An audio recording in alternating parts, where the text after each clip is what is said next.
નમસ્કાર વિદ્યાર્થી મિત્રો, હું જડેજા રક્ષાબા આપનું હાર્દિક સ્વાગત કરું છું. ધોરણ 9 विषय हिंदी पाठ 6 मेरी बीमारी श्यामा ने ली. आगे हमने उसकी प्रस्तावना के बारे में थोड़ी सी जानकारी ली थी. अब हम जो लेखक ने श्री हरिवंश राय बच्चन जी ने जो पाठ हमारे सामने रखा है उसके बारे में थोड़ी सी जानकारी प्राप्त करेंगे. लेखक की दृष्टि में अगर कहा जाए तो हरिवंश राय जी का नाम बहुत ही बड़ा है, उनके समय का भी और अभी भी उनका नाम लिया जाता है. उनकी कुछ कृतियाँ ऐसी है जो अद्भुत है. उनका नाम, उनकी मधुशाला जो उन्होंने काव्य लिखा था, तब से वो बहुत ज़्यादा प्रसिद्ध हो गए थे और वो काव्य भी अद्भुत था. तो उसी वजह से उनकी जो कृतियाँ हैं उनमें हमें कहीं ना कहीं हमारा सामाजिक जो है चित्रण है वो देखा जा रहा है. समाज में जो कुछ भी चल रहा है कुछ कुछ उनकी झलकें देखने को मिलती है. अब लेखक ने जो प्रस्तुत किया है, जो पाठ हमारे सामने, आज हम उसके बारे में थोड़ी सी जानकारी प्राप्त करेंगे. मैं अपनी बीमारी को दुलराने वालों में न था. એનો મતલબ થાય છે કે એમની બીમારીને પકડીને બેસી રહેવા હતા નહીં. પોતાની બીમારીને એ પકડીને બેસી રહે એવા નહોતા. એમ દુલરાને વાલા એટલે કોઈ બીમાર હોય અને સામાન્ય પણ બીમારી હોય અને પકડીને બેસી જાય અને આરામ કરે, એટલે કે હું એવો આરામ કરવા વાળો માણસ નહોતો. सच कहूँ तो मैं अपनी बीमारियों के प्रति प्रायः निर्भय था. શું કહે છે લેખક? જો સાચે કહું તો હું મારી બીમારીઓથી પહેલેથી જ નિર્ભય હતો. એમ शायद मैंने गांधी जी के कई लेख में कहीं पढ़ा था कि बीमार होना अपराध है. લેખક શું કહે છે કે શાયદ એટલે કે કદાચ મેં ક્યાંય વાંચ્યું હતું ગાંધીજીના લેખની અંદર કે બીમાર થવું એ એક અપરાધ છે. લેખક શું કહે છે? એમણે ગાંધીજીના કોઈ એક લેખમાં એવું વાંચ્યું હતું કે बीमार થવું એ આપણા માટે अपराध છે. हमें जो शरीर दिया गया है उसे हम स्वस्थ न रखें तो हम अपराधी तो है ही. શું કહે છે? જો આપણને જે ઈશ્વરે શરીર આપ્યું છે એ શરીરને આપણે જો સ્વસ્થ ન રાખી શકીએ તો આપણે અપરાધી તો છીએ જ. એમ આટલું સરસ ઈશ્વરની આપણે એમ કહેવાય ને કે એવી ભગવાનની ઈશ્વરની આપણે ભેટ છીએ, તો એમાં આપણે એને બીમાર કરીએ તો એવું તો ચાલે નહીં. ઈશ્વરે આપણને જે કંઈ પણ આપ્યું છે એ શ્રેષ્ઠ છે. એમ તો આપણે આપણા શરીરને ક્યારેય બીમાર ન કરવું જોઈએ. मैं इस तर्क को कुछ और आगे ले गया था. લેખક કહે છે કે હું આ તર્કને, આ વિચારોને હું કંઈક આગળ લઈ ગયો હતો. अपराधी को दंड देना भी अपने से काम लेता.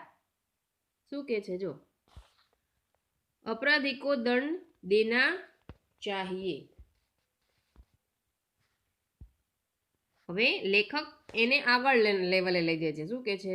ગાંધીજી તો ફક્ત એટલું જ કહે છે કે બીમાર થવું અપરાધ છે.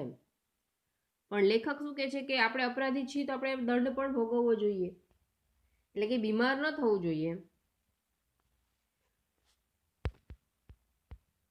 मुझे जब कभी छोटी मोटी बीमारी होती, जुकाम, बुखार, खांसी, सिर दर्द, तो मैं खाट पर न लेटता.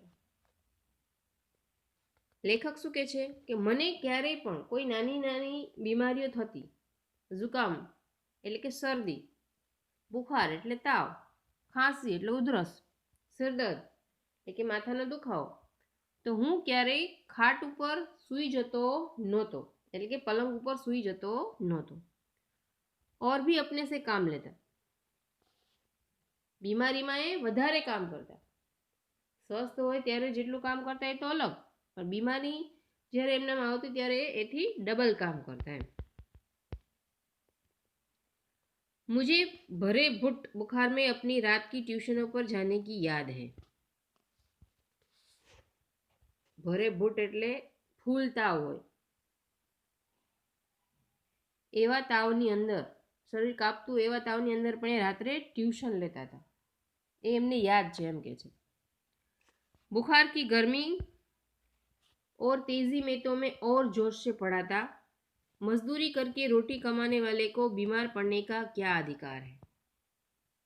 શું કે છે જો, તાવની ગરમીની અંદર તો વધારે તેજીથી હું અને વધારે જોશથી એને ભણાવતો. મજદૂરી કરકે રોટી કમાને વાલે કો બીમાર પડને કા ક્યા અધિકાર, એટલે કે મજૂરી કરીને જે પોતાનું પેટ ભરે છે, રોટલો કમાય છે, એના માટે બીમાર પડવું અશક્ય છે, એટલે કે એને કોઈ અધિકાર છે નહીં. બીમારી અમીરો કી હરમઝદગી હૈ. બીમારી અમીરોની હરમઝદગી, હરમઝદગી એટલે હરામખોરી આવે. બીમાર થાય ને જરાક કંઈક થયું હોય, શરદી ઉધરસ થયા હોય ને તરત ખાટલા ભેગા થઈ જાય, મતલબ આરામ કરવામાં પડી જાય, એટલે પપલાવે એમ. બીમારીને પપલાવે એ બીમારી જે અમીરો છે એના માટેનું છે. ગરીબો કો ઉસે અપને પીછે ન લગાના ચાહીએ. શું કે છે, ગરીબોએ એને પોતાની પાછળ લાગવા દેવી જોઈએ નહીં, એટલે કે ગરીબોને કોઈ અધિકાર નથી કે બીમાર પડ્યો અને આરામ કરી શકે એમ, એને પોતાની પાછળ ન લગાય. लिखने में तो ऊंचा बुखार मुझे सब तरह से सहायक, प्रेरक और प्रोत्साहक लगता. જ્યારે પણ કવિને લખવાની ઈચ્છા થતી, લેખકને લખવાની ઈચ્છા થતી, ત્યારે એમને તાવ જે છે, બુખાર એટલે કે તાવ, એમને સૌથી વધારે સહાયક, પ્રેરક અને પ્રોત્સાહક લાગતો એમ. એ બીમાર હોય ત્યારે ડબલ કામ કરતા એમ. એક तरह की आग,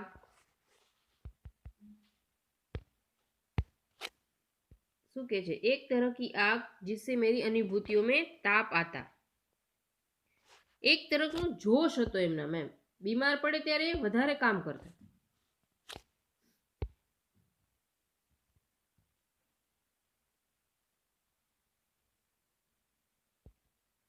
एक तरह की आग जिससे मेरी अनुभूतियों में ताप आता, जिसमें गल पिघल कर मेरा हृदय ढलता. एक तरह की भट्टी जो मेरे विचार, भाव, कल्पनाओं को उबाल देकर उच्छलित करती. બીમાર હોય છે ત્યારે તો એ વધારે એના માટે સહાયક બને છે એમ, વધારે પ્રેરક અને પ્રોત્સાહક બને છે. અને એક તરફી આગ મતલબ એક તરફ એની અંદર ઉત્સાહ એવો આવી જતો એમ કે હું હજી આનાથી પણ વધારે કામ કરું એમ. जिसमें मेरी अनुभूतियों में ताप आता, જેમાં એમની અનુભૂતિઓ જે છે, એમના વિચારો છે, એમાં એ ખૂબ જ પ્રોત્સાહિત થતા અને આગળ આવતા એમ. जिसमें गल पिघल कर मेरा हृदय ढलता, જેમાં પીગળીને મારું હૃદય ઢળતું એમ, મારા હૃદયમાં એ વિચારો એ વધારે બહાર નીકળીને આવતા. एक तरह की भट्टी जो मेरे विचार, भाव, कल्पनाओं को उबाल देकर उच्छलित करती. શું કહે છે જો, કહે છે ને, એક રીતે જો જોવા જઈએ તો મારા વિચાર છે એ વધારે પ્રબળ બનતા, વધારે સારા આવતા, મને વધારે મારી ભાવ, મારી કલ્પનાઓ જે છે એમાં વધારે ઉછાળ આવતો એમ. यह तो मैं नहीं कहूँगा कि बुखार में मैं अदबदा कर लिखता था, पर अगर मैं लिखना चाहता था तो बुखार मेरे लिए कोई बाधा नहीं बन सकता था. यह तो मैं नहीं कहूँगा, શું કે છે, એ તો હું નહીં કહું કે બુખાર મેં મેં અદબદા કર लिखता था, એટલે કે તાવ આવે ત્યારે ઢીલાશમાં નરમાઈથી લખતા હતા એમ. अगर मैं लिखना चाहता था तो बुखार मेरे लिए कोई बाधा नहीं बन सकता था. ગમે એટલો તાવ હોય, જો મારી ઈચ્છા હોય કે મારે લખવું છે તો એ મારા માટે ક્યારેય બાધા બન્યો નથી. हल्के बुखार में तो मेरे सब काम हस्ब मामूल होते रहते थे. સામાન્ય તાવ હોય તો એમાં તો મને ખબર પણ ન પડે કામમાં કે મને કોઈ એનાથી અડચણ આવતી નહોતી. कोई मेरा बदन छूकर कभी कहता था कि तुम्हें तो बुखार है, तो मैं पट से जवाब देता था कि हाँ बुखार है और मैं भी हूँ. કોઈ લેખકને એમ કે એમનું શરીર સ્પર્શ કર્યું હોય, અડ્યા હોય ને એમ કીધું હોય કે તમને તો તાવ છે એમ, તો લેખક તરત જવાબ દેતા કે हाँ ताव पण છે ને હું પણ છું. शायद किपलिंग ने अपनी आत्मकथा में लिखा है कि कभी कभी उसे बुखार में भी काम करना पड़ता था और जब बुखार में होता था तो और अच्छी कहानियां लिखता था. કિપલિંગ એક લેખક છે જે પોતાની આત્મકથા લખે છે. તે શું કહે છે, કદાચ કિપલિંગે પોતાની આત્મકથામાં લખ્યું છે કે ક્યારેક ક્યારેક મને તાવ હતો અને તાવમાં મારે કામ કરવું પડતું, તો જ્યારે મને તાવ હોય ત્યારે હું સારામાં સારી કહાનીઓ લખી શકતો હતો. बुखार में कम लिखने की मुझे याद नहीं. તાવ હોય અને મેં કંઈ ઓછું લખ્યું હોય એવું મને આજ સુધી કંઈ યાદ નથી. वह कैसा बन पड़ा इसका निर्णय मैं न देना चाहूँगा. શું કહે છે કે તાવની અંદર હું વધારે સારા વિચારો લાવી શકતો હતો, બીમાર હતો ત્યારે વધારે સારું લખી શકતો હતો, એટલે કેવી રીતે બન્યું એનો નિર્ણય હું આપી શકું એમ નથી. प्रसंगवश मुझे याद आ गया है कि अपनी दो चट्टाने की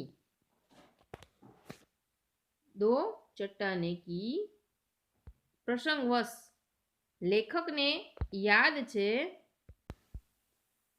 પ્રસંગવશ લેખકને યાદ છે કે એમની જે દો ચટ્ટાને જે હતી, એમની જે કૃતિ सबसे बड़ी कविताएं शांत्र के नोबेल पुरस्कार ठुकरा देने पर और दो चट्टान अथवा सिसिफस बरकश हनुमान मैंने प्लूरी सी में पड़े पड़े लिखी थी. લેખક શું કહે છે કે સૌથી મોટી વાત છે કે એમની દો ચટ્ટાન કવિતાઓ શાંત્ર અને જ્યારે એમને નોબેલ પુરસ્કાર ઠુકરાવી દીધો પછી દો ચટ્ટાન અને સિસિફસ બરકશ હનુમાન એમણે પ્લુરીસી એક નવી બીમારી છે એવી એની અંદર પડ્યા પડ્યા લખી હતી. એ બીમારીની અંદર એમણે એ લેખન કાર્ય કર્યું હતું. बहरहाल जब मैं अपनी जवानी पर था बीमारी मुझे पराजित न करती थी. શું કહે છે કે જ્યારે હું મારી જવાનીમાં હતો એટલે કે જવાન હતો ત્યારે કોઈ પણ બીમારી મને પરાજિત કરી શકતી નહોતી.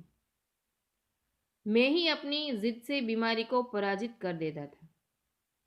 હું જ મારી જીદથી બીમારીને પરાજિત કરી દેતો હતો. बुखार शुखार आखिर कितने दिन चलता. એટલે કે બુખાર એટલે કે તાવ કેટલા દિવસ ચાલતો એમ. विश्राम तिवारी कहा करते थे मार के पीछे भूत भागे, मैंने अपने प्रयोग से सिद्ध किया था काम के पीछे बुखार भागे. વિશ્રામ તિવારી છે શું કહેતા હતા કે મારના પીછે ભૂત ભાગે, એટલે માર એટલે કોઈ પણ ભૂત કોઈ હોતું નથી, એટલે કે ભૂત ભાગે માર પડે. એટલે જ્યારે કવિ આ લેખક શું કહે છે કે તમે કામ કરો તો કોઈ પણ બીમારી છે, તાવ પણ છે, એ પણ ભાગી જાય. પડ્યા રહો આરામમાં ને આરામમાં તો બીમાર વધારે થવાય. બીમાર હોય ત્યારે આપણે આપણું કાર્ય કરવું જોઈએ. નમસ્કાર વિદ્યાર્થી મિત્રો, અહીં સુધીનું આપણે આપણું ચેપ્ટર રાખીશું. આગળના વિડીયોમાં આગળ ભણીશું. Thank you.